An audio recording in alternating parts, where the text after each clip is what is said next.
welcome back to the Soar to Success Summit. I'm Vanessa Levin, your host, and joining me on the stage today is Jamie Hand. Welcome, Jamie. Hi, thank you, Vanessa. We're so excited to have you back this year. And for those of you who don't know who Jamie is, let me tell you a little bit about her. So Jamie Hand is a STEAM consultant, a certified art instructor, and innovation learning coach with over 12 years of educational experience. She helps teachers create innovation learning experiences through STEAM that spark curiosity and wonder for their students. And as the creator of the website Preschool STEAM and the host of the Teacher Innovator podcast, Jamie is passionate about helping educators at all levels step into a new era of student-centric innovation learning. I love it. Welcome. Thank you, Vanessa. I'm super excited to be back to your summit and able to share. Yes, we are excited to have you. And this year, as you know, we're talking about playful STEAM because our summit this year is all about play and different ways that it can facilitate academic learning. And I wanted to talk with you today because I know you're the one who can help us connect the dots between play and STEAM. And just in case anybody out there watching isn't familiar with the phrase STEAM or the acronym, I just want to put it out there first before we go any further. It's science, technology, engineering, art, and math. So tell us, Jamie, how are STEAM and play related, if at all? Go for it. All right. Well, I'm sure I don't have to explain to your viewers that play is how our young children learn. And it is through play that they start to begin to figure out how things work. And we are actually born naturally curious to do this. And so we all know play comes naturally through our curiosity. And so that's where, as educators, we use STEAM, or the learning experience, to help facilitate or guide our students' play so that they can make their own discoveries. It is giving them, not only allowing them to make discoveries, but helping them gain that confidence in themselves that they can begin to explore and figure out how things work in the world around them. And that world can be the classroom environment where you, the teacher, help facilitate that. And that's where you can pull in different STEAM strategies. But you're using the STEAM to help facilitate the play, because it is through that play is how they learn. And I'm a big visual person, so I even made a little visual of how this looks to me, that we have curiosity. That's what we're naturally born with. If you think of a young child, they are naturally putting things in their mouth and they want to know if it's food or is it not food. And that's how they begin to discover and learn about their environment. And we all know 4-year-olds love to ask why. Why does this happen? Why does that work? So that naturally occurs, and it is through play that they begin to make these discoveries and build knowledge about their environment. And that's where then us as the teachers can create the learning experience. And I like to call them innovation learning experiences because we're co-creating this with the students, and they actually are an active participant within the learning experience. I love that. That makes perfect sense. You know, we have so many acronyms and so much that we have to do in our classrooms every day that sometimes when something, it seems like it's new, comes along, it can feel very overwhelming to us. And it's just one more thing we have to do every day, and we have to figure out how to do it, how to fit it in. So I like how you tied it into their natural curiosity. They're naturally curious and questioning, right? So that makes perfect sense. Yes, and one big misconception about STEAM or even STEM, and I'll be honest, it doesn't matter what acronym you use. We're talking about the same thing. We're talking about encouraging children to be curious and ask questions. And that is my definition of STEAM. It doesn't really matter what discipline you're using in the acronym, but you use that to support one, to make sure they're being curious, and two, getting them to ask questions. Because if you think about a scientist or an artist or a mathematician, one basic trait is they're curious. You can't be a scientist without being curious of how things work. And so I think if we look at it from that point of view, how can we increase our students' curiosity and then answer the questions they have?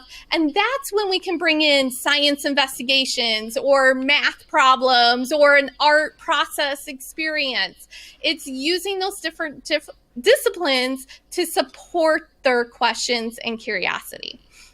Yeah. And, I was just thinking while you were talking that one of the reasons that maybe, and you would know because you're the expert, you let me know, but one of the reasons that it might seem to some of us out there in the teacher world that this is kind of scary and new is because, this term didn't exist when we were in school, right? Correct. Well, actually it did, but in a different way. It was interdisciplinary learning. So if you're more familiar with that term, we're really talking about the same thing. It just simply means you don't study science only from 10 a.m. to 10:30 a.m. Because a lot of times our day's broken up. We have science time, we have math time, we have art time, which is fine. But in STEAM, we like to mix it all up. And if during science time, something comes up that's a question that you could bring in a math problem or a standard to help support the student's question, then go ahead and do that. So really, STEAM is interdisciplinary learning, which is not a new concept at all.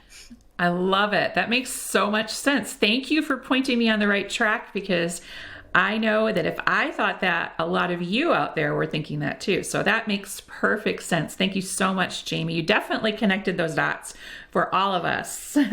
So for those of our viewers who are watching right now and they're ready to get started with incorporating more playful STEAM experiences into their classrooms, where would you suggest that they start? Excellent question, because I know whenever we feel like we have to add something into our day, we start to get a little overwhelmed. Like if you're thinking, okay, I want to add more STEAM into my classroom, but where do I find the time? Well, this is where if you step back and take a look at the learning experience, you'll hear me keep talking about this, the experience of the learning, and then we can find ways to bring in STEAM into our classroom.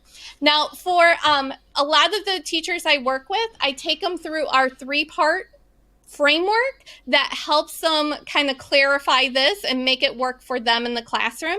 And so I want to take our viewers that are watching right now and actually walk them through one of our pillars, which is I wonder, and that is cultivating a classroom culture of curiosity. Because if we go back to my first picture I shared, it all starts with curiosity. So that is how you can start and bring it into your classroom. Now, I'm a teacher too, so I'm going to break it down for you. And I have a framework, another visual, to help walk you through this. So we are talking about explorations. And an exploration is an open-ended, it could be a lesson, it could be activity, it could be project, it can look many different ways, but it's open-ended. And so what that means is there's no predictable outcome. There's no problem to solve. There's no right or wrong answer. You simply set up the exploration and you let your students interact and start making their own discoveries. So you may have a preconceived idea of what you think will happen with the materials, but you let the students decide what they're going to do with the materials. So sometimes it's a little hard when you are getting started because you have to let go of control just a little bit and let the students interact and make discoveries with the materials. So don't worry, I'm going to walk you through this process. Okay, are you ready, Vanessa? I am. Go for it. Okay, so the first step is in creating an open-ended exploration is your materials. You can collect a variety of materials. Now, this is where you can use what you already have in the classroom. You don't have to go out and purchase all new materials to create different explorations. So one, you want to gather up what you have. And I have some suggestions here. So different things that paper cups. These are bathroom paper cups. Extra craft sticks that you may have from old projects or leftover. Pom-poms. So you can see these are regular classroom materials that you can set up and allow your students to interact with and start making discoveries and building their own creations or making their own pictures out of these materials. So step one is collect and gather your materials. Step two is create moments of wonder. And this is where you start to really increase or spark that curiosity and sense of wonder for your students. So it could be in the way that you lay out or arrange the materials. It could be you put them in a special little basket one day, but then the next week, maybe you have the material set up in a different way. It is rotating the different materials so that your students see combinations of materials in new ways. And I'm going to go back and give more examples of what each step looks like. I just kind of want to give a big overview picture first. So we have one, collect our materials, two, create our moments of wonder, and then three is make it meaningful. And we do this by connecting to our students' interests or connecting to the learning that is happening around in the classroom as well. So a lot of times teachers I see, they'll set up like a steam drawer or a steam bin or a steam tub, but then it just sits on the table and the students may interact with it, but then it never connects to anything else going on in the classroom. So this is where we want to take a step back and look at the whole experience of what is happening and how does what they're building or creating or discovering on their own, how does that connect then to the learning taking place inside your classroom?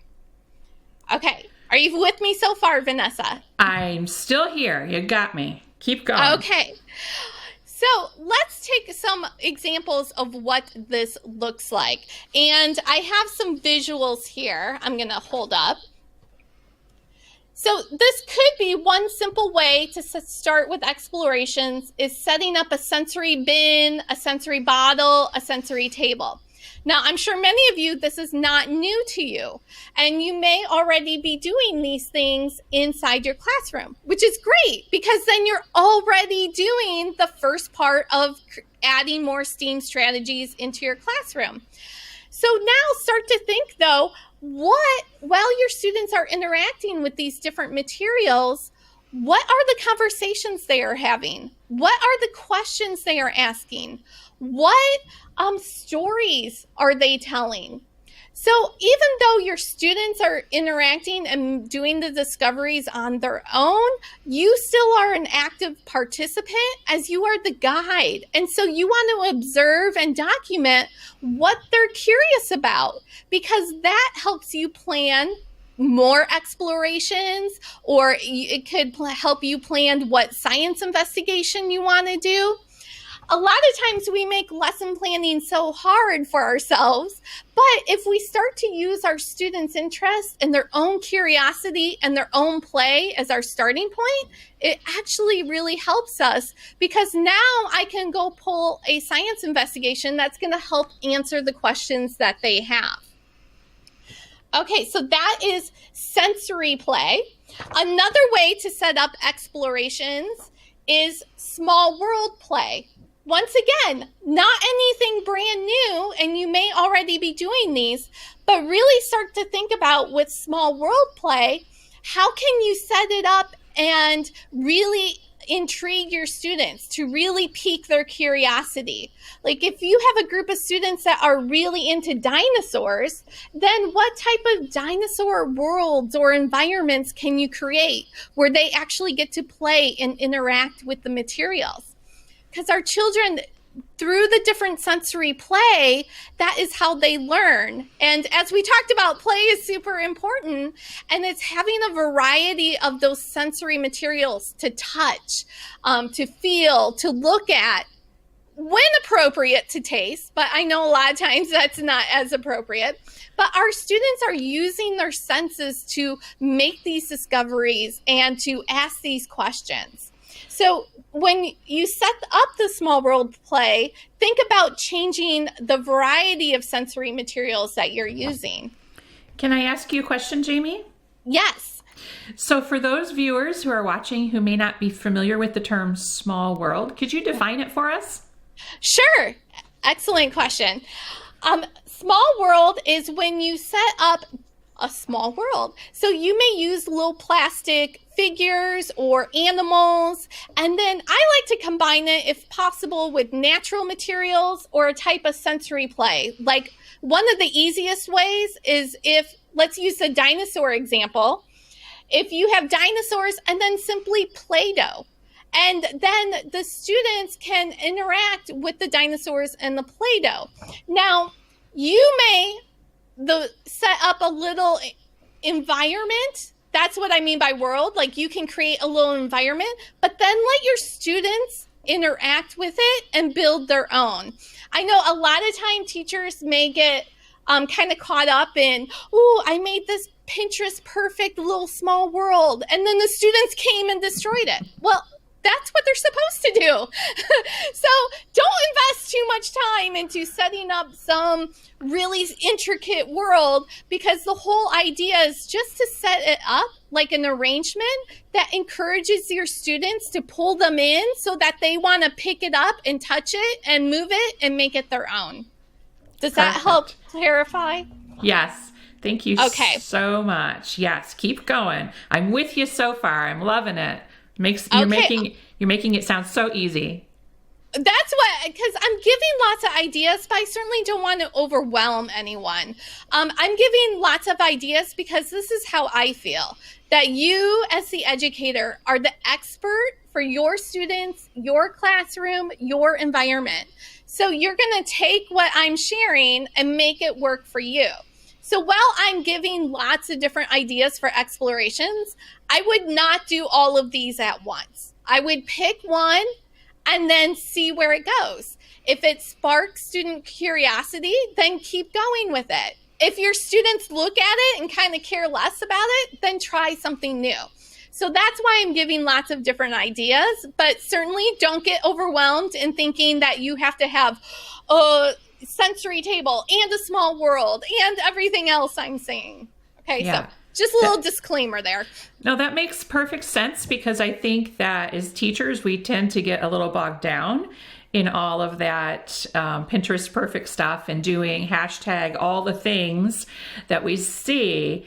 And just like in our personal lives, sometimes less is more, right? And yes.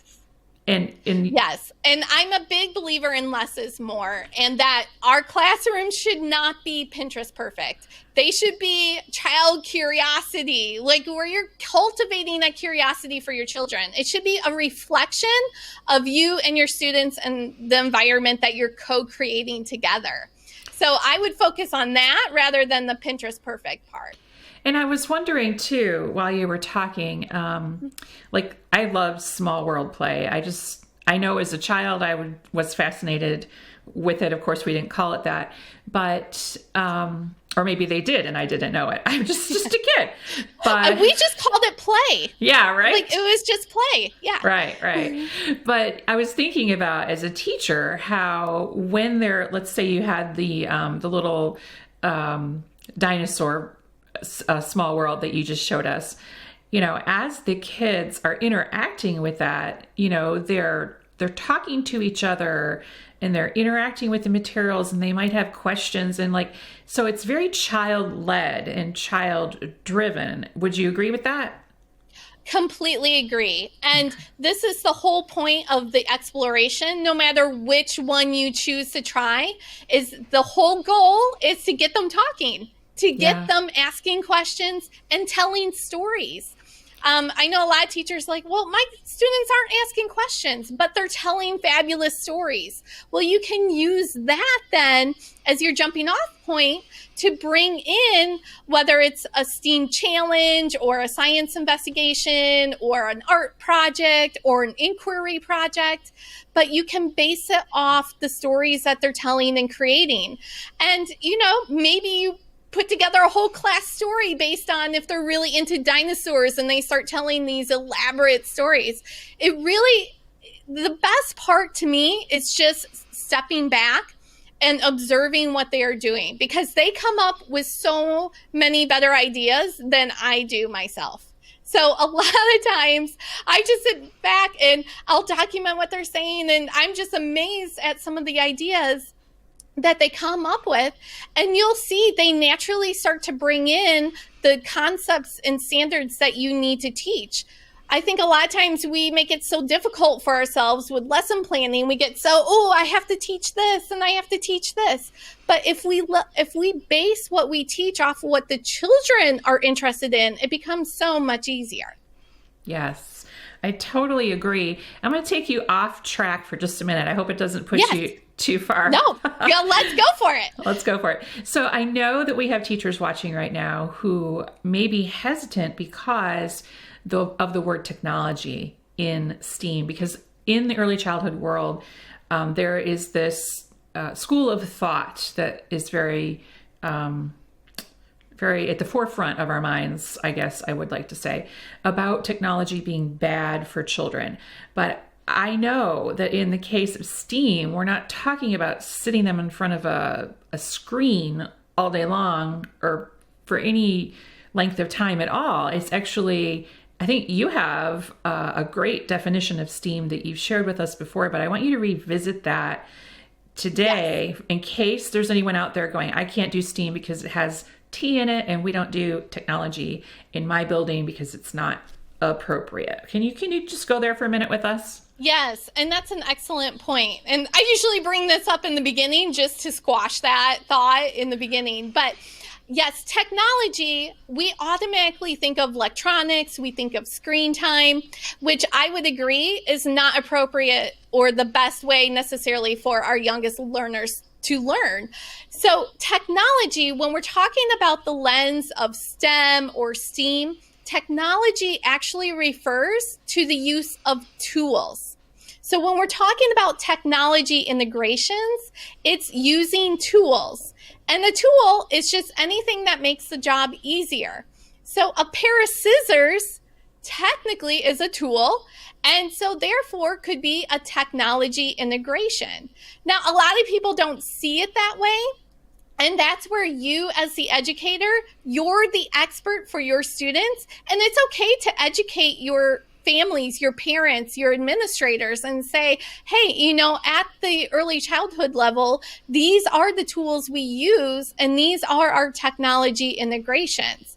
It's just our society has kind of associated technology with electronics, which electronics are a tool. So yes, it is a technology integration, but there are many different tools we use in the classroom that are appropriate at the early childhood level. So I hope that helps clarify. It does, and it brought up another question for me. I hope I'm not taking us down a rabbit hole. Oh, no, let's go. So when you were showing those small worlds, I saw a polar bear in there. So it was kind of like maybe a winter or Arctic type of a deal. And it reminded me of the polar bear cam at the San Diego Zoo. And that is something that my kids enjoy so much. I enjoy watching the polar bears at the San Diego Zoo because they get fed and they swim and they sun themselves, and they're just very active and fun to watch. So if your kids, let's create a hypothetical scenario. If they were playing in that small world play and they started talking about polar bears and, getting really into it, could you use the polar bear cam to kind of say, well, let's find out what they eat. Let's find out what they do during the day. Could you do something like that? Excellent question, Vanessa, because yes, you as the expert can start pulling in the resources or tools that you need to help facilitate and answer your students' questions. Because when it comes to STEAM or learning in general, we want our students to be curious and ask questions. And I completely agree. Polar bears are so fun to watch. I used to live in Chicago and I would watch them at the Lincoln Park Zoo all the time. They're very entertaining. So that is a case where, yes, I would pull that in if it were helping extending the learning experience for my students. Does that help answer? Absolutely. Yes. Keep going. I think we're good here on my end. I won't ask you any more rabbit trail questions. No, I love it. That's where, I kind of didn't really go into the beginning of STEAM, but I'm glad you're asking these questions as we go. So awesome. Perfect. Carry on. Okay, so we'll go back to different types of explorations that you can bring in. Now, just as a reminder, you do not have to do all of these. I'm just giving several different ideas so you can get started on what may work for you and your students. So another type of exploration we like to do is called a tinker tub. And this is, I did show you in the beginning. Let me hold it up again. Where you simply have a tub and you put leftover materials in and you let them build or create. And once again, you are letting them make their own discoveries. Now, a lot of times teachers will do a challenge, like how tall can you stack the cups, which is fine, but that is a challenge. That is not an open-ended exploration. So when you're doing the exploration, it's completely open-ended. There is no challenge or problem that they are trying to solve. So an example of how I would use this, I would put out the cups and sticks and let them explore and build. And then if I wanted to prompt them or extend their thinking, then I would introduce the challenge. So many times I see educators do a STEM challenge and the first thing they say is, well, my students only wanted to play with the materials. Well, of course they only wanted to play because that is how they figure out how to work and manipulate with the materials. And so we have to give students that time to play and explore materials before we can introduce challenges and investigations, because they have to understand how it works before they can start making their discoveries and drawing their own conclusions. Does that make sense, Vanessa? Absolutely. And it reminded me of when in math, like one of the questions I get a lot is about centers and stuff. And a lot of teachers say, well, I can't have a math center in my classroom because if I put the teddy bears in the math center, all they do is dump them out and play with them. And I'm always like, well, they need to play with them before you can ask them to do anything else with them because they're cute little teddy bears, right? Yes, and that's exactly it. You have to allow that time for the students to play, and you can call it an exploration. And that allows them to interact and to just figure out what the materials, what they can do with it. Yeah. And then you can introduce, like in math, okay, now we can make patterns or sort the teddy bears, but you have to give them that time to play with it first. Excellent. Okay, and then another type, this is, I think, my last visual here, but another type of exploration, we want to think about the senses, and you want to create a variety of encouraging students to use their different senses. So using light and setting up different explorations with light. Now, one is the light table.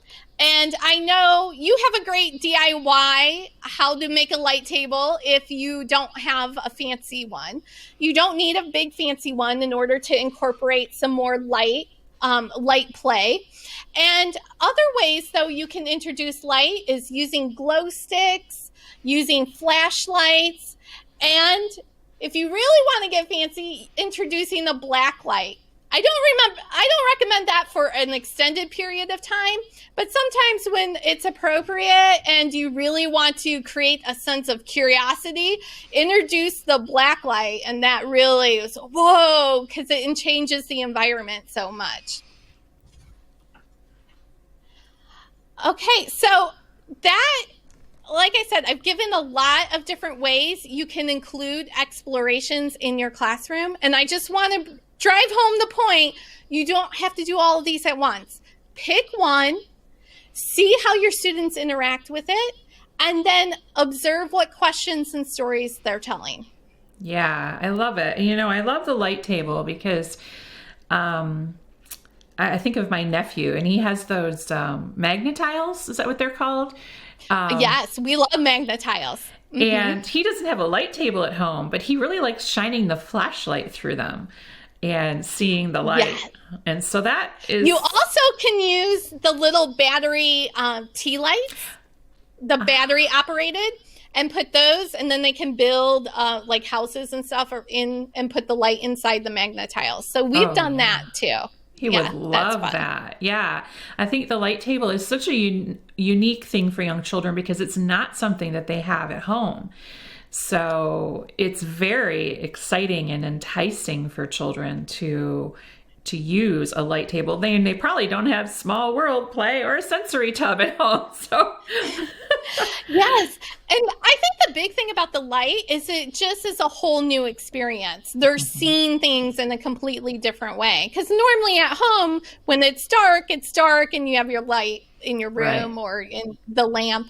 So it completely changes the experience. And that's where, as the teacher, you have that capability where you can incorporate these different types of experiences in your classroom. Absolutely. Such great information. So what are some other playful STEAM experiences that teachers can provide for their students that maybe you haven't shared already? We want more, Jamie. So one of my favorite ways, and this is a great way if you are just starting out. So if this is completely new concept to you, this is one of the best ways to start out. Is actually, I call it a discovery center, but you don't even have to have a name for it. Is take your students outside, let them find different objects from nature. It could be sticks or small rocks or pebbles or whatever, and allow them to bring them back into the classroom and then arrange them, or even let the students arrange them on the table or a surface or on a tray, and really let them start to make their own discoveries about what you have collected. So it could be sorting them, it could be by size, by color, it could be building with them, it could be using the materials to create different pictures. So really, it's completely open-ended, and you're using your students to gather the materials of what they're already naturally drawn to. Now, I know some teacher out there is thinking, oh, that's great, but we don't have any items that we can go pick up in their playground. Well, what you can do is observe what your students are interested in and maybe bring some from your own home. So there is that possibility. I just wanted to say that because I know some teachers may be thinking that. But actually bringing in items from nature and letting the students begin to ask the questions. So, for example, I have some rocks here. These are always drive questions and curiosity as they begin building with them. They feel them. They can talk about the color of them. And you can use open-ended questions to prompt their thinking. But once again, it's all open-ended play, though. They're just simply building or creating or making their own observations.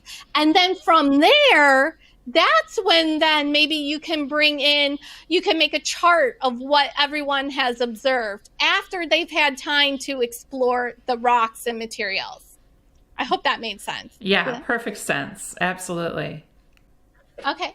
And I do have one other example here.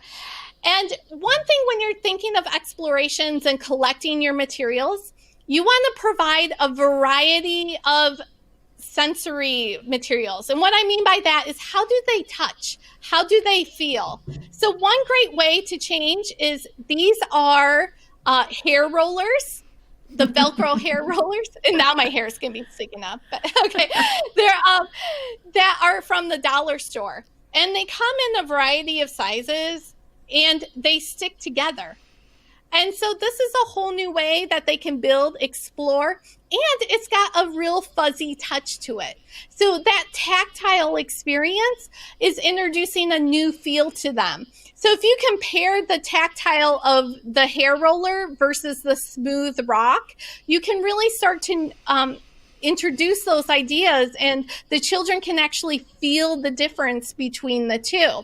So when you're collecting materials, I think it's real important that you collect ones that give us different tactile, or if it's visual, a different visual approach.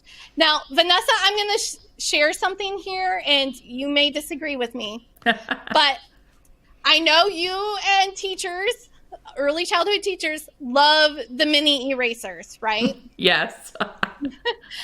But if you think about the mini erasers, when you touch them, do they have different feel, the different tactile when you touch the mini erasers? No. No, they don't. And so I know a lot of times teachers change out the mini erasers, but you're giving your students the same sensory experience. It's just repeating. Now, there's nothing wrong with that, because we learn through repetition. So I'm not saying get rid of your mini erasers. So don't come after me. I'm not saying get rid of them. But all I'm saying is, just start to think about the way things touch and feel to your students. And that when you're changing your sensory materials, think about, well, how does this touch? If you're just changing out different mini erasers month after month, you're not really introducing a new tactile experience for your students. So just something to think about. And the same thing with lamination. If you have a lot of laminated stuff in your centers, that all feels the same. So even though visually it may be frogs one month and then a different animal another next month, but the way it feels is sometimes just as important. So just start thinking about, how can you incorporate different tactile materials within your experiences? Excellent. I was thinking while you were talking, Jamie, about, I was going back to the rocks and things like that are from nature. And I was thinking about how so many teachers watching this, they have no budget because, and you know, of course, teachers are superheroes, right? They're supposed to do it all with absolutely no supplies. So, and I was thinking about how my children on the playground, my students, constantly came up to me with handfuls of rocks and sticks and, you know, all kinds of things they found on the playground. And I saw a teacher recently on the playground with her kids, and they had this really cool wooden box. And it looked like something she probably got at the craft store, and it had little compartments in it. And as kids brought things up to her, she said, "Oh, put it in our box." And like there were like 10 or 12 spaces or something. And then they took this wooden box in, like when it was full, right? Like there was only 12 spaces. So then she took it inside and put it in her like exploration area. And I was like, that's brilliant. She just had the kids do all the work for her. Genius. That is exactly what I was saying. Sometimes we make it so hard for ourselves when really it's simple. Let the children decide what they're interested in. Let them bring it into the classroom. And that's where they could even set it up and arrange it. And you could, maybe you do have a box or a tray, but they can begin to sort and classify however they want.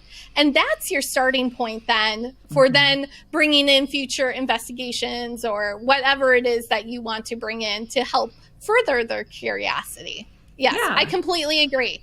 Yeah. And nature items, sometimes that is a great, there, when we were talking about the tactile experience, right there is a variety of the way things feel, a stick versus a rock versus a leaf, many different tactile experiences there.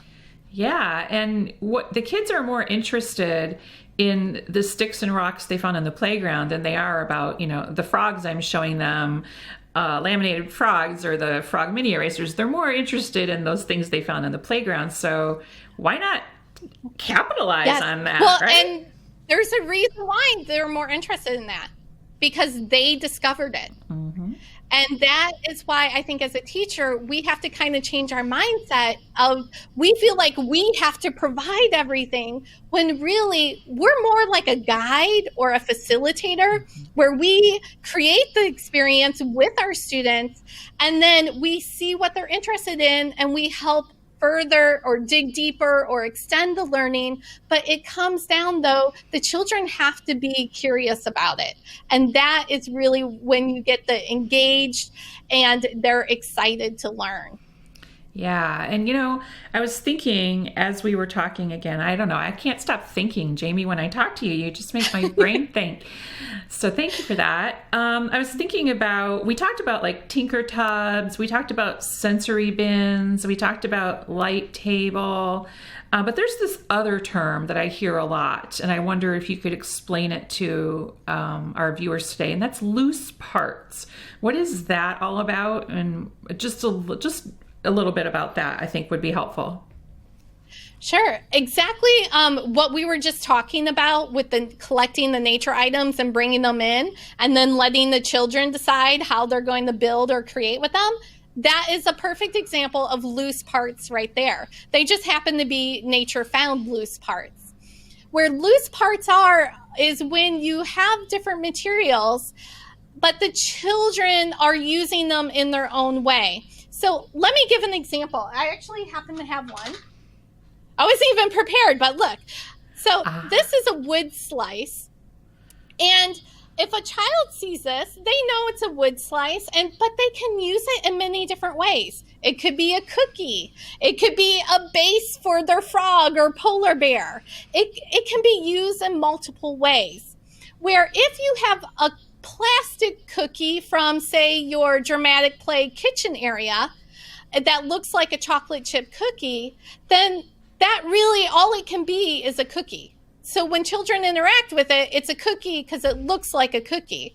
Whereas if you have just parts that are kind of more nondescript, but then the children use their imagination. Like if this is set up in the kitchen area, different wood slices, then all of a sudden these become my cookies. Or maybe it becomes, I don't know, something else in the kitchen. But loose parts are when you provide materials, but the students can use them in multiple different ways. A lot of times the materials we do have, like the plastic toys, a lot of times if it's a cookie, it's a cookie. So it's introducing new materials that maybe students can use in a variety of ways. I hope that helps clarify. It sure does. And it reminds me a lot of teachers talk about this at the beginning of the year. It reminds me of how my students used to, like the very beginning of the year, they would go to the math center and they would get like some of the math manipulatives and they would cook them in the dramatic play center, and they were using them in this other way. And a lot of teachers are like, no, don't take the things from one center to another. But actually they were using kind of loose parts, if you will. Yes. Our classroom is filled with loose parts. And that's where we may put something out and think our children are going to do they're going to use it this way. And then you put it out and they use it in a completely different way. Mm-hmm. And really, I think that's the amazing part, is our young learners, they have beautiful imaginations. And sometimes if we step out of the way, truly amazing things can come from that. Yes. Jamie, I think you've really given us a good foundation here to explain how play and STEAM go hand in hand.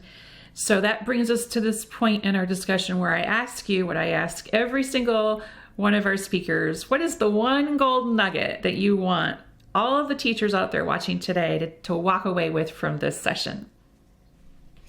Well, the one golden nugget I want to share with your teachers is that I've talked a lot about creating this learning experience, and I really want to drive home the point that we are co-creating this with our students.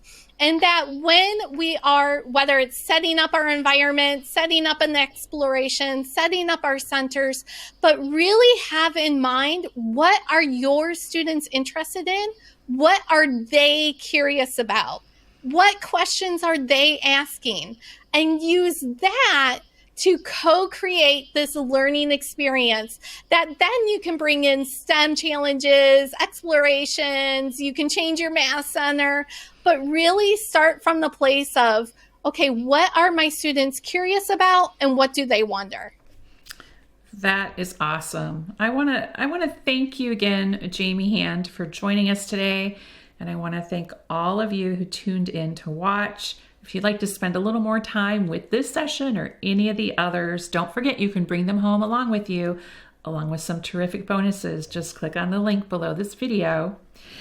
And thanks again for watching. And until next time, I'm Vanessa Levin, and this is Jamie Hand. Thank you, Jamie. Thank you, Vanessa. It's been so much fun. Thank you.